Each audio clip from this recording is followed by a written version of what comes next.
सेवक बार बार कहते हैं भरत जी से, भरत जी रथ पर बैठ जाइए, नहीं तो अश्व पर बैठ जाइए। भरत जी कहते देखो, मां के कहने पर अयोध्या से चलकर श्रृंगवेरपुर तक मैं रथ पर इसलिए आया कि मेरे भैया भी श्रृंगवेरपुर तक रथ पर ही बैठकर आए थे, परंतु गंगा पार करने के बाद मेरे भैया यहां से पैदल पैदल गए होंगे, मैं पैदल चल रहा हूं, ये भी अपराध कर रहा हूं।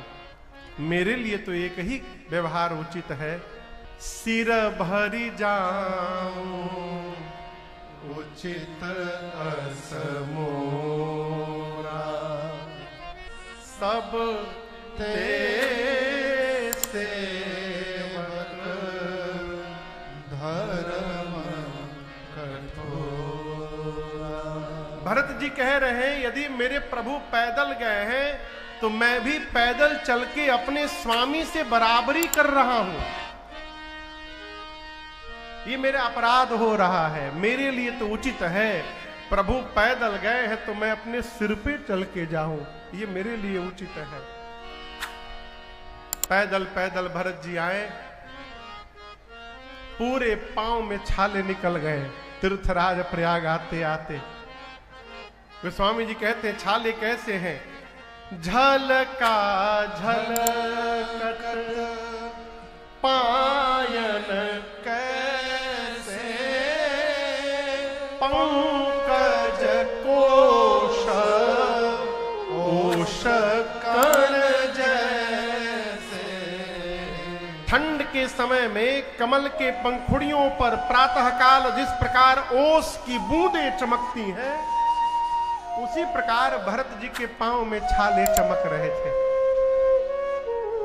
उसी स्थिति में भरत जी ने सबकी सूचना दी, खबर लीन ही सब लोग पता चला, सब लोग भरत जी के आने के पहले त्रिवेणी जी संगम प्रयाग में स्नान कर चुके हैं। गुरु आज्ञा लेकर भरत भैया स्नान किए, पिताजी के निमित्त तीर्थ में जो व्यवहार करना चाहिए भरत जी ने पूर्ण किया। और गोस्वामी जी कहते हैं भरत जी थोड़ा आगे चले गए एकांत में। तीर्थराज प्रयाग के सामने भरत जी हाथ जोड़कर खड़े हो गए और कहे, हे तीर्थराज प्रयाग, मैं पहले अपने बारे में आपको बताना चाहता हूं। मैं जिस घर से आया हूं ना, मेरे घर में मांगने की प्रथा नहीं है, मेरे घर में देने की प्रथा है।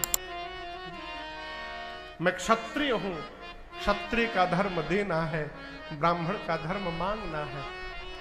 लेकिन हे प्रयाग, आज मांगऊं भीख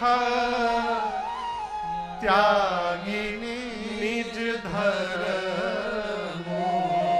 मैं अपने धर्म का त्याग करके आज आपसे भीख मांग रहा हूं। क्यों? आरत का न करई कुकर्म। जीवन में जब कष्ट का क्षण आता है तो मनुष्य कोई भी कुकर्म करने को तैयार हो जाता है? कितना भी बड़ा दानवीर क्यों ना हो, जब भूख सताती है ना तो मनुष्य रोटी चोरी करने से पीछे नहीं हटता है। भरत जी कहते हैं आर्त अवस्था में, दुख के समय मनुष्य कोई भी कुकर्म कर सकता है। मेरे जीवन में भी दुख है, इसलिए आज हम अपना धर्म छोड़ के हम आपसे भीख मांगने आए हैं तीर्थराज प्रयाग। मैं जो मांगूंगा आप हमको देंगे ना? तीर्थराज प्रयाग बोले, भरत जी मेरे पास अर्थ है, मेरे पास धर्म है, मेरे पास काम है, और मांगिएगा तो मेरे पास मोक्ष भी है देने को। जो मांगिएगा दूंगा, मांगिए क्या चाहिए। भरत जी बोले, पहले क्या नहीं चाहिए वो सुन लीजिए। आप बोले अर्थ धर्म काम मोक्ष सब है, मैं बोल रहा हूं अर्थ नहीं चाहिए, अर्थ लेने नहीं आया हूं। अर्थ नहीं तो मेरे घर में अनर्थ किया है। कई ने मेरे लिए अर्थ मांग लिया, अनर्थ हो गया। अर्थ लेने नहीं आया हूं। धर्म लेने नहीं आया हूं। भरत के जीवन में एक ही धर्म है कि जीवन के अंतिम श्वास तक अपने भैया की आज्ञा का पालन करते रहना है। इसके अलावा मैं दूसरा कोई धर्म न जानता हूं, न जानना चाहता हूं। मैं धर्म लेने नहीं आया हूं।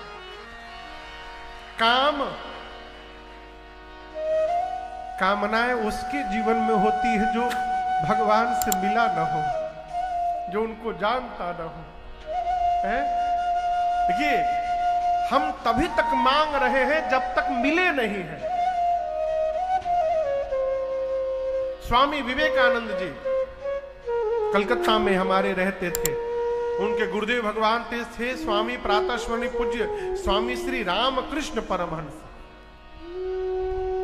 कलकत्ता में गंगा जी के किनारे एक मंदिर है दक्षिणेश्वर काली। आप में से जो गए होंगे जानते होंगे। उसी मां दक्षिणेश्वरी काली में मंदिर में स्वामी रामकृष्ण जी पुजारी थे, उनकी पूजा करते थे। और आपको शायद पता हो कि न हो, दिन में जितनी बार स्वामी रामकृष्ण परमहंस जी भोग की थाली लेकर के जाते थे मंदिर में मां की मूर्ति में से साक्षात काली मैया प्रकट होकर बैठ जाती थी।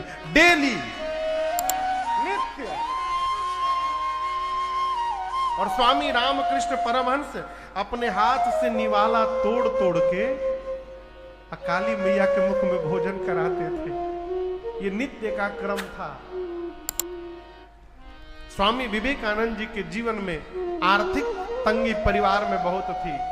आर्थिक तंगी माने धन की, परिवार में उनके। एक दिन स्वामी जी से बोले, स्वामी जी माँ तो आपकी सब बात सुनती है, आप माँ से कहिए ना मेरे घर की आर्थिक तंगी दूर कर दे माँ।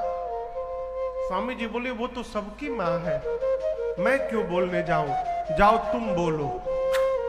स्वामी जी बोले, मैं जाता हूं तो मूर्ति दिखाई पड़ती है, मां नहीं दिखाई पड़ती है। स्वामी जी बोले, आज मां दिखाई पड़ेंगी, जाओ। स्वामी विवेकानंद जी गए ना मंदिर में, तो आज मूर्ति नहीं दिखाई पड़ी। आज साक्षात मां काली प्रकट होकर के बैठी थी मंदिर में। और जैसे विवेकानंद जी देखे, पांव में लौट गए और बोले, मां ज्ञान दो, मां भक्ति दो, मां वैराग्य दो। मांगे और मांग करके चले आए।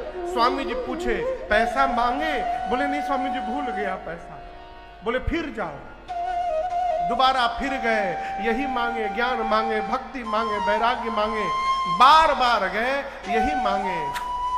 ये क्या है? भगवान जब दिखाई पड़ जाएंगे तो भगवान के दिखाई पड़ते जीवन की सब कामनाएं पूर्ण हो जाएंगी, फिर कुछ मांगना शेष ही नहीं रह जाएगा। हम तभी तक मांग रहे हैं जब तक जान नहीं पाए हैं। कहो, भरत जी कहे, प्रभु को मिलने के बाद कामनाएं पूरी हो गई। इसलिए न मैं अर्थ लेने आया हूं, न धर्म लेने आया हूं, न कामनाओं को लेकर आया हूं। और रही बात मोक्ष की, तो हे तीर्थराज प्रयाग, मैं सगुण उपासना करता हूं। और सगुण उपासक जीवन में कभी मोक्ष की कल्पना भी नहीं करता है।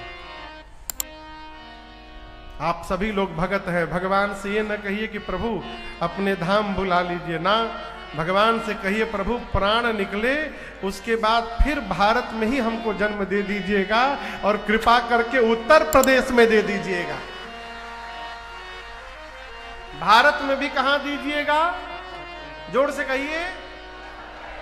क्यों उत्तर प्रदेश? क्योंकि उत्तर प्रदेश में ही राम जी अवतार लेते हैं, उत्तर प्रदेश में ही कन्हैया अवतार लेते हैं, उत्तर प्रदेश में ही तीर्थराज प्रयाग है, उत्तर प्रदेश में ही नमः पार्वती पतये हारा हारा महादेव भगवान विश्वनाथ विराजमान है। काशी कहां? उत्तर प्रदेश में। अयोध्या कहां? उत्तर प्रदेश में। प्रयाग कहां? उत्तर प्रदेश में। मथुरा वृंदावन कहां? उत्तर प्रदेश में। आगे सुनिए, कलयुग के चौथे चरण में भगवान कल्कि अवतार लेंगे, वो भी उत्तर प्रदेश के मुरादाबाद जिला में लेंगे। भगवान कल्कि भी उत्तर प्रदेश में ही आएंगे। कितने भाग्यशाली है, उस राज्य में शरीर मिला है जिस रात में परमात्मा अवतार लेते हैं। इससे अधिक सौभाग्य और क्या होगा हो है? इसलिए भगवान से मोक्ष की चर्चा न करिए, भगवान से कहिए प्रभु शरीर शांत हो फिर भेजिए भारत में, फिर आएंगे, सत्संग करेंगे, कुंभ नहाएंगे, कीर्तन करेंगे, कथा सुनेंगे, कराएंगे, गाएंगे, है? यही जीवन का असली आनंद है। तीर्थराज प्रयाग बोले भरत जी आपको अर्थ नहीं चाहिए, धर्म नहीं चाहिए, काम नहीं चाहिए, मोक्ष नहीं चाहिए, मेरे पास यही है। जब आपको ये चाहिए ही नहीं तो अब मैं आपको क्या दूंगा, क्या चाहिए?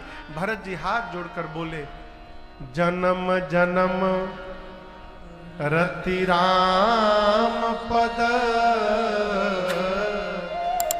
यह वरदान न आ। एक वरदान दीजिए, जन्म जन्मांतर जब जब मैं धरती पर जन्म लूं, मेरे भैया राम के चरणों में मेरा प्रेम दिन रात बढ़ता जाए, इसके अलावा हमें आपसे दूसरा कुछ नहीं चाहिए। भरत जी बोल पड़े वरदान दीजिए, सीताराम चरण रति मोरे, सीताराम चरण रति मोरे, अनुदीन बढ़ाऊं अनुग्रह तोरे, अनुदीन बढ़ाऊं अनु। त्रिवेणी जी बोल पड़ी भरत जी को, तात भरत तुम सब विधि साधो, तात भरत तुम सब विधि साधो, राम चरण अनुराग आराधो, राम चरण अनुराग आराधो, राम चरण अनुराग आराधो। भरत जी ने कहा श्री सीताराम जी के चरणों में मेरा प्रेम दिन रात बढ़ता जाए, केवल एक आशीर्वाद दीजिए। त्रिवेणी जी ने कहा भरत जी आप सब प्रकार से साधु हैं, राम जी के श्री चरणों में अगाध प्रेम आप करते हैं, इस बात को राम जी ठीक से जानते हैं। भरत भैया पूरे समाज के साथ उस रात्रि तीर्थराज प्रयाग में विश्राम की। प्रातःकाल विदा लेकर भरत भैया चलते चलते मंदाकिनी जी के तट पर पहुंचे। कहां? चित्रकूट। उधर प्रातःकाल राम जी जगे तो सीता मैया ने कहा प्रभु मैंने स्वप्न देखा है, भरत जी पूरे समाज के साथ आ गए हैं। और नाथ आज स्वप्न में माताओं के मांग में सिंदूर नहीं दिखाई पड़ा। राम जी डर गए, कहे सीते भोर के समय का स्वप्न भय लग रहा है, कहीं सत्य न निकल जाए। तुरंत भगवान शंकर की आराधना में बैठे, पूजन करके मुनियों का सम्मान करके बैठे थे। तब तक एक कोल ने आकर कहा प्रभु आपके जैसे कोई आपके दूसरे भाई हैं क्या? राम जी बोले हाँ है ना, उनका नाम भरत है। कोल भील बोले प्रभु भरत जी आ गए हैं। सुनत सुमंगल बै मन प्रमोद तन पुलक भर, शरद सरोरुहन तुलसी भरे यहां दर्शन करिए। राम जी पहले तो प्रसन्न हुए, लेकिन थोड़ी देर बाद राम जी उदास हो गए। क्यों उदास हो गए? कारण कवन भरत आगमन। क्यों आ गए भरत जी? मैंने तो कहा था कि राज सत्ता संभालेंगे, भरत जी यहां आ गए। यदि भरत कह दे कि भैया वापस चलिए तो मैं पिताजी का वचन बचाऊंगा कि भाई का प्रेम बचाऊंगा, मैं करूंगा क्या? लेकिन एक बात आपसे हम कहें, इस प्रकार की दुविधा जब जीवन में आए ना, तो स्वभाव का चिंतन करना चाहिए। हमारे महाराज जी कहते, बाबू स्वभाव जान लेने के बाद व्यवहार में कठिनाई नहीं आती है। राम जी भरत जी के स्वभाव का चिंतन किए और चिंतन करते राम जी प्रसन्न हो गए। कहे कोई बात नहीं, मेरे भरत का यही स्वभाव है, वो जीवन में वही करते हैं जो उनके भैया राम कहते हैं, तो कल भी भरत वही करेंगे जो मैं कहूंगा, क्यों चिंता करना, आने दिया जाए। यहां लक्ष्मण जी ने बाण निकाल के तान दिया, मार दूंगा भरत को। क्यों? अयोध्या की सत्ता प्राप्त करके मति बावली हो गई है, मत हो गया, भैया से युद्ध करने चले आए सेना लेकर। राम जी ने संभाल किया। लक्ष्मण, सिरका जानते हैं आप लोग? सिरका कहिए। तसली के दूध में सिरके का 2 बूंद पड़ जाए तो क्या होगा? कहिए। हाँ, फट जाएगा। कितना दूध फटेगा? हाँ, पूरा। और यदि सिरके का 2 बूंद दूध के समुद्र में गिर जाए तो? हाँ, सिरके का बूंद तसली के दूध को फाड़ सकता है, दूध के समुद्र को नहीं फाड़ सकता।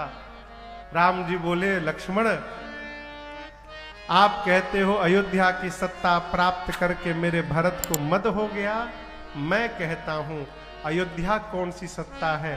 मेरे भरत को ब्रह्मा, विष्णु और महेश की भी यदि सत्ता प्राप्त हो जाए, उसके बाद भी मेरे भाई को अभिमान होने वाला नहीं है, ये मैं जानता हूं। ये राम जी का विश्वास है। लक्ष्मण भैया को ग्लानि भई, मैंने कहां से भरत भैया पर संशय कर लिया। प्रातः काल उधर भरत जी गुरुदेव एवं माताओं से अनुमति लेकर निषाद, राजगु और शत्रुघ्न भैया के साथ भगवान से मिलने भगवान की कुटिया के द्वार पर पहुंचे। द्वार से निषाद जी ने दिखाया, वो देखिए भरत जी आपके भैया बैठे हुए हैं आश्रम के अंदर में, कुटिया के अंदर में। भरत जी भीतर नहीं गए, कुटिया के द्वार पर ही अपने दोनों हाथों को ऊपर करके धरती पर गिर करके जोर से बोले, पाहिनाथ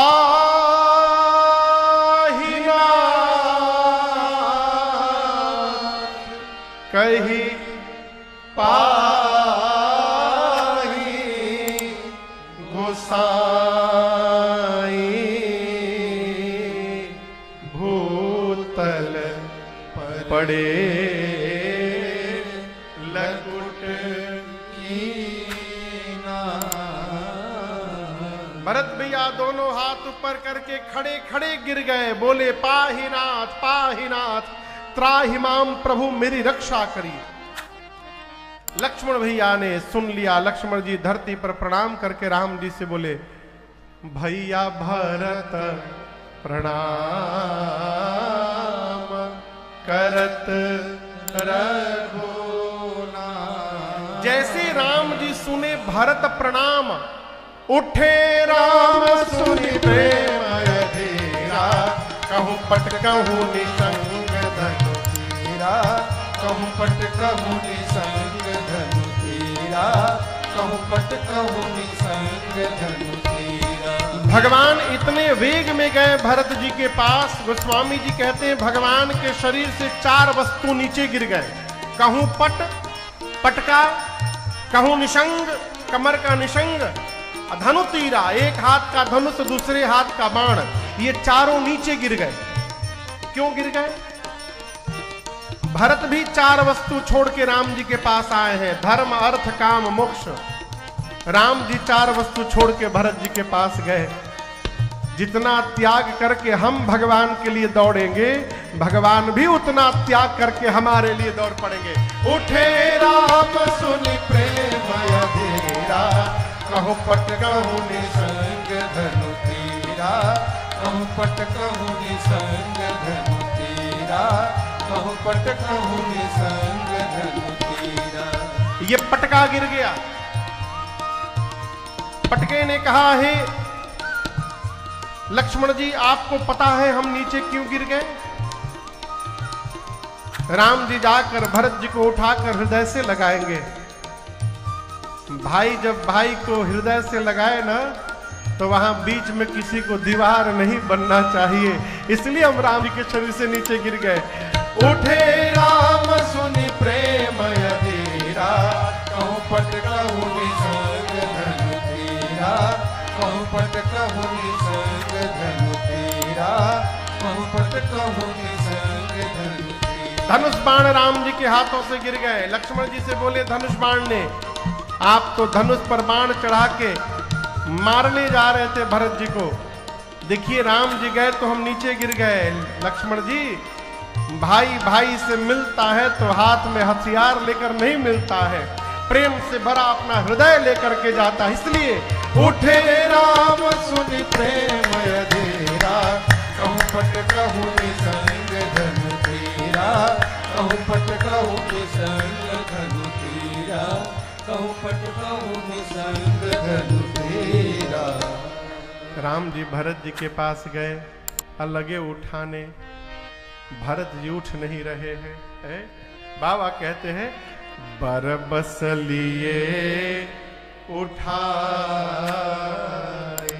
और तुरंत उर लाए कृपा निधान, भरत राम की बिलखी बिसरे सब। प्रभु ने बरबस भरत जी को उठा करके हृदय से लगाया है। चारों भैया एक दूसरे से मिले हैं। भरत शत्रुघ्न जी किशोरी मैया से मेरे मिले। दूर से निषाद राजगुह ने प्रणाम करके कहा, प्रभु पूरा परिवार आया है। राम जी दौड़ कर गए, दंडवत करके सबको लेकर आश्रम में आए। अयोध्या के समाज के जाने के बाद चित्रकूट में 5 बैठकियां हुई हैं। कितनी बैठकी? पहली बैठकी जाते जाते भाई, जिसमें गुरुदेव ने राम जी को यह बता दिया कि आपके वियोग में आपके पिताजी नहीं रहे। दूसरी बैठकी जब भाई 2 दिन बाद, तो वहां राम लक्ष्मण सीता जी नहीं थे, अयोध्या के सारे लोग थे। गुरु जी ने कहा, देखिए राम वन में रहें चाहे अयोध्या में रहें, अयोध्या के राजा कौन है? राम है। क्यों? राम जी जीव नहीं है, राम जी भगवान है। गुरुदेव ने कहा, ब्रह्मा विष्णु महेश दिक्पाल सूर्य चंद्रमा अरुण वरुण कुबेर पवन पावक, ऐसा कोई नहीं है जो राम जी की आज्ञा का पालन न करे। उचित यही होगा कि हम लोग भी राम जी की आज्ञा का पालन करें। भरत जी, एक उपाय मेरे हाथ में है। यदि आप और शत्रुघ्न वन में रहने को तैयार हो जाएं, तो मैं राम लक्ष्मण सीता को लेकर वापस चला जाऊंगा, लेकिन आप दोनों भाई को 14 साल वन में रहना पड़ेगा। भरत जी बोले, गुरुदेव यदि मेरे वन में रहने से भैया वापस चले जाएंगे तो मैं 14 साल नहीं, मैं जीवन भर वन में रहने को तैयार हूं। मैं अयोध्या लौटूंगा ही नहीं। कानन करऊं जन्म भर वासु। गुरु जी की मति हेरा गई। एक भाई अपने भाई के लिए जीवन भर वन में रहने को तैयार। राम जी के पास सबको लेके पहुंचे। सभा बैठी है राम जी के पास। ये तीसरी बैठकी है? गुरु जी ने कहा, राम तुम्हारे भाई के प्रेम ने मेरे विचार करने की शक्ति को समाप्त कर दिया। मैं तो कहता हूं जो भरत जी बोल रहे हैं वो किया जाए। भरत जी खड़े होकर बोले, प्रभु जेहि विधि प्रभु प्रसन्न मन होई, करुणा सागर कीजिए सोई। भरत जी कहे 3 बात। आप तीनों वापस जाइए, हम शत्रुघ्न वन में रहेंगे। दूसरी बात, लक्ष्मण को वापस करिए, मैं साथ में रहूंगा। तीसरी बात, मैं लक्ष्मण शत्रुघ्न तीनों वन में रहेंगे, आप मैया को लेकर वापस जाइए, आपका जिसमें मन प्रसन्न हो प्रभु करिए। राम जी सोचने लगे क्या कहूं, तब तक जनक जी महाराज अपने समाज को लेकर चले आए। राम जी उनका स्वागत करके उचित स्थान दिए हैं। 4 दिन फिर बीता। रात्रि में जब कौशल्या मैया के पास सुनैना जी गई तो कौशल्या मैया ने कहा सुनैना जी से, बहन आप जनक जी से कहिए ना महाराज ऐसा कुछ करें कि राम लक्ष्मण को छोड़ के भरत को साथ में रख ले। क्यों? मुझे राम की चिंता नहीं है, मुझे भरत की चिंता है। यदि राम के साथ नहीं रहा तो भरत प्राण का त्याग कर देगा। सुनैना जी ने रात्रि में जनक जी से कहा। जनक जी बोले चिंता न करो, भरत वही करेंगे जो राम जी करेंगे। अगले दिन सब एक दूसरे पर टालने लगे निर्णय। राम जी गुरु जी से कहते हैं, गुरु जी जनक जी से, जनक जी भरत जी से, भरत जी जनक जी से। फिर राम जी से गुरु जी बोले राम तुम निर्णय लो। राम जी बोले आपके चरणों की सौगंध लेता हूं गुरुदेव, आप और जनक जी जो आज्ञा देंगे उसका पालन करूंगा। कोई निर्णय नहीं लिया तो भरत जी खड़े होकर बोले प्रभु हम बतावे क्या चाहते हैं। राम जी बोले बताओ।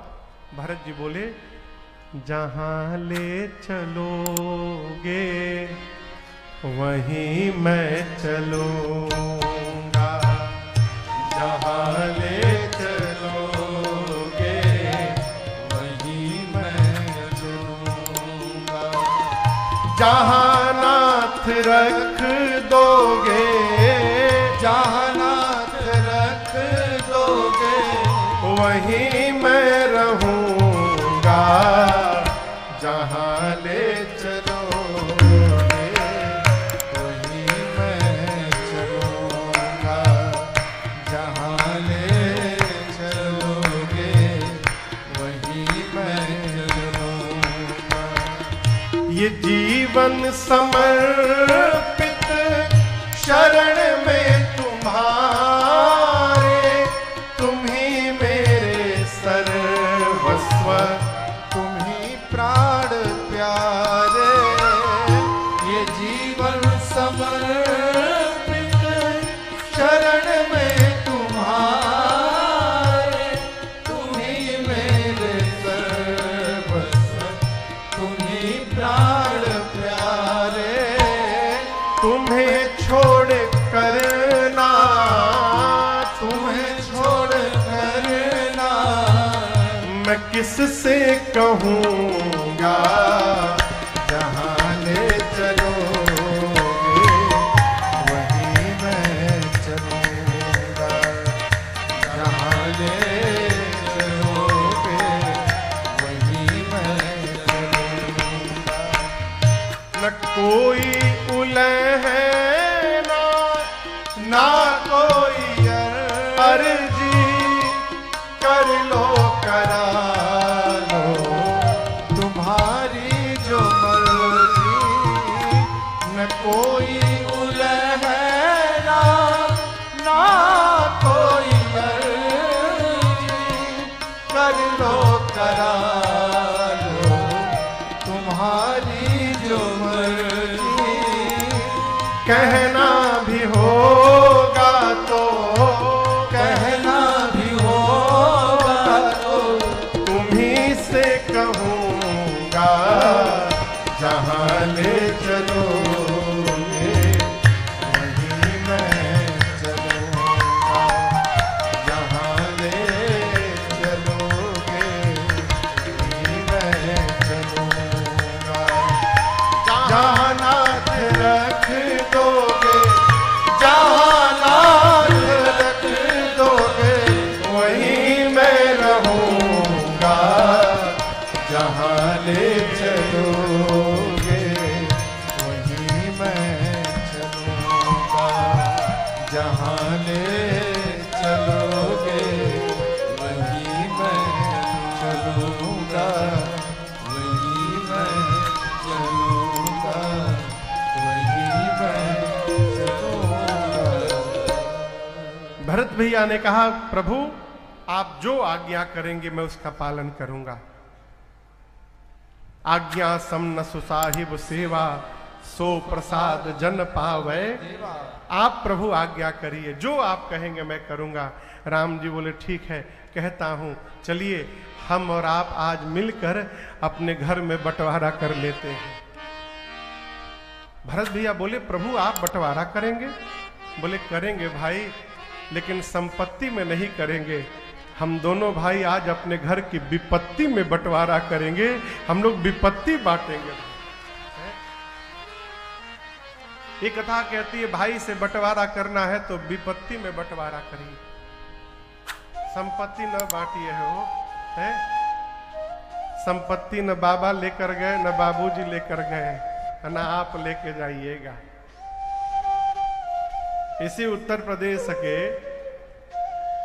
एक चाचा जी अपने भतीजे को बरगला करके साइन करा करके सारा खेतवा अपने नाम करा लिए और चले गए बंबई। भतीजे को जब चाचा पता चला कि चाचा हमारा सब खेतवा ले लिए हमसे, झूठ बोल के साइन करा के, तो भतीजा गया बंबई चाचा के पास। देवेंद्र बाबू कहाँ गया? बंबई स्टेशन उतर के गया, मिठाई के दुकान पर 5 किलो मिठाई खरीदा। अब मिठाई लेकर चाचा के घर गया, अब प्रणाम करके बोला चाचा आज हम इतने आनंद में हैं आप सोच नहीं सकते। चाचा बोले काहे? चाचा को लगा कहीं झगड़ा करने आया हूं। ये तो रो रहा है, पांव पकड़ रहा है। चाचा मैं बहुत प्रसन्न हूं। चाचा पूछे क्यों? बोले मेरे खानदान में आप जैसा आज तक न कोई हुआ है न आगे कोई होने वाला है। चाचा पूछे क्यों? बोले वही संपत्ति है जो बाबा नहीं ले जा पाए, वही संपत्ति जो हमारे बाबूजी नहीं ले जा पाए, आप अपने नाम करवा लिए हैं। हमको प्रसन्नता है कि आप उस संपत्ति को लेकर जरूर जाएंगे, तभी तो अपने नाम करवाए हैं। कोई तो मेरे खानदान में जन्म लिया जो पूरा धन संपत्ति लेकर के जाएगा यहां से। हम गदगद है। चाचा प्रणाम करके वापस आ गया गांव। चाचा की नींद चली गई। 1 सप्ताह के भीतर आए, माफी मांगे और सारा खेत वापस करके बंबई वापस लौट कर गए। ये तय हमको आपको करना है माई बाप। हमारे जीवन में प्राथमिकता संपत्ति की है कि हमारे जीवन में प्राथमिकता हमारे संबंधों की है, ये हमको निर्णय करना है। राम जी बोले हम लोग विपत्ति बांटेंगे। 14 वर्ष मैं वन में रहूंगा और 14 वर्ष आप अयोध्या जाके रहेंगे। भरत भैया पांव में गिर गए, कहे प्रभु अभिषेक की सामग्री आई है, अभी अभिषेक हो जाए। राम जी बोले नहीं, लौटने के बाद। जब आप चित्रकूट से बांदा जाएंगे ना तो रास्ते में कुआं पड़ता है, उसी कुएं में अभिषेक की पूरी सामग्री ले जाकर अत्रि मुनि ने सुरक्षित करा दी और कहा भरत जी आज के बाद इस कुएं का नाम भरत कूप पड़ेगा। जो भी इसका दर्शन करेगा, इसके जल को छिड़केगा, उसे समस्त तीर्थों में स्नान करने का फल प्राप्त होगा। इस कुएं की महिमा होगी। 5 दिन चित्रकूट दर्शन करके छठे दिन ये 5वीं बैठकी।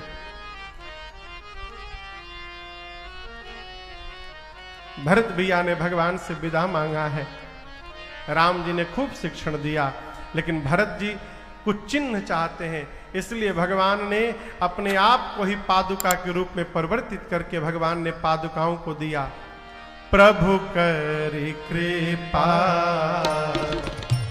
पावन दीनी, सादर भरत शीश धरि चरण पीठ करुणा निधान के, चरण पीठ करुणा निधान के, जनु जुग जामिक प्रजा प्राण के, जनु जुग जामिक प्रजा भरत मुदित अवलंब लहे, भरत मुदित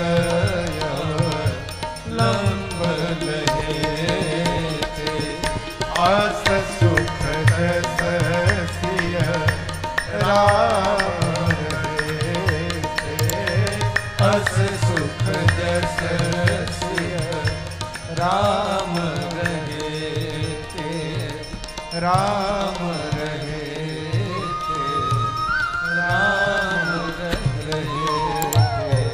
भगवान ने पादुकाओं को दिया, भरत भैया को लगा पादुकाओं के रूप में स्वयं श्री सीताराम जो उनके साथ अवध वापस जा रहे हो। अस्तु पादुकाओं को भरत जी ने सिर पर धारण किया है। विदा के समय भगवान ने गले लगाकर भरत भैया को खूब रोए हैं भगवान और भरत जी। देवता भी दुखी हो गए। दोनों समाज के लोगों को यथा योग दंड प्रणाम करके भगवान ने विदा किया है। 9 दिन का समय लगा, भरत भैया अयोध्या पहुंचे।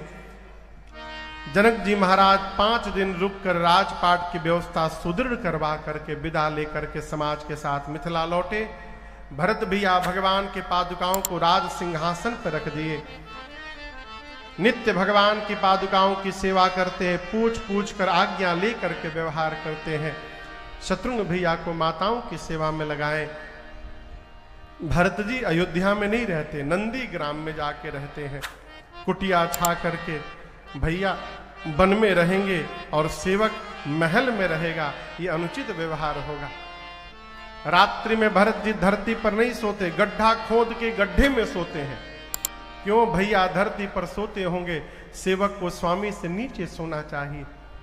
अयोध्यावासी भरत जी की जय जयकार करते हैं।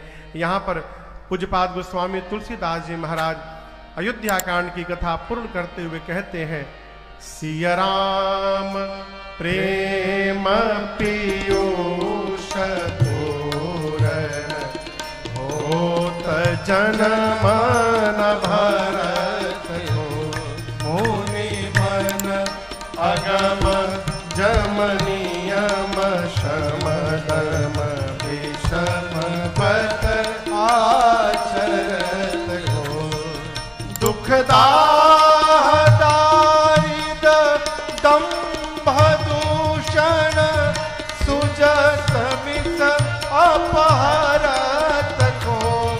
दुखदा दंभ दूषण सुज समित अपहरत को कलि काल तुलसी से सखनी राम सन्मुख करत को कलि काल तुलसी से सखनी राम सन्मुख करत हो राम सन्मुख करत हो राम सन्मुख करत हो। गोस्वामी जी कहते हैं, भरत जी श्री सीताराम जी के प्रेम रूपी अमृत से भरे हुए पात्र हैं। यदि भरत भैया जन्म न लेते तो कलयुग के कलमशों का विनाश कौन करता। गोस्वामी जी कहते हैं, भरत भैया जन्म न लेते तो इस 60 तुलसी को हठ पूर्वक कलिकाल में रघुनाथ जी के सन्मुख ला के खड़ा कौन करता। भरत भैया के चरित्र की फलश्रुति बाबा कहते हैं, भरत चरित करिने तुलसी जो सादर सुनहि सिया राम पद प्रेम अवसि होई भवरस बिरति। भरत भैया के चरित्र को जो भी नर नारी आदर पूर्वक प्रेम के साथ श्रवण करेंगे, उनके जीवन में 2 कार्य अवश्य होंगे। पहला कार्य, श्री सीताराम जी के चरणों में प्रेम हो जाएगा और एक दिन संसार के विषय रस से मन को उपरति प्राप्त हो जाएगी, इसमें कोई संशय नहीं है।